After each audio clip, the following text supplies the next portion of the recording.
পাড়ার নেকা বৌদি যখন প্রেমে ছ্যাঁকা খায়। আমাকে ছেড়ে দিয়ে চলে গেল ও ছুটকির মা। দেখো মনার মা, আমি তোমাকে আগেই মানা করেছিলাম যে এইসব ছেলেদের সাথে কথা বলো না, ও ধোকা দেবে আমি আগেই জানতাম। তোমাকে কতবার মানা করলাম, তুমি তো আমার কথা বিন্দু মাত্র কেয়ার করলে না। এখন বোঝো ঠেলা। বারবার মানা করলাম যে আমি যেই সব ছেলেদের নাম্বার দেবো সেই সব ছেলেদের সাথে শুধু কথা বলবে।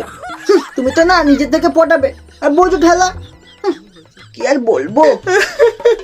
আমার সোনা আমাকে ছেড়ে দিয়ে চলে গেল, এখন আমি কি করবো? না না, তুমি বলো আমি ওর কি কমতি রেখেছিলাম? ও যা চাই তোকে তাই দিতাম, তুমি বলো। এখন আমি কি করব কিছুই বুঝতে পারছি না। দেখো মনার মা, যা হয়েছে হয়েছে, বাদ দাও। পুরনো কাসন দিয়ে আর ঘেটে লাভ নেই। এখন তোমার বর আছে, বরকে নিয়ে সুখে থাকো, শান্তিতে থাকো, এটাই তোমার ভালো।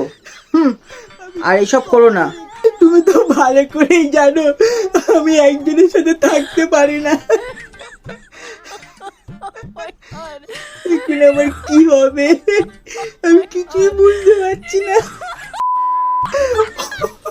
ও যে আমাকে ছেড়ে দিল, ছেড়ে দিয়ে বিয়ে করে নিল, এটা কি ঠিক করেছে? ছুটকির মা তুমি বলো। এখন আর কি হবে, যা হওয়ার তো সেটা হয়েই গেছে।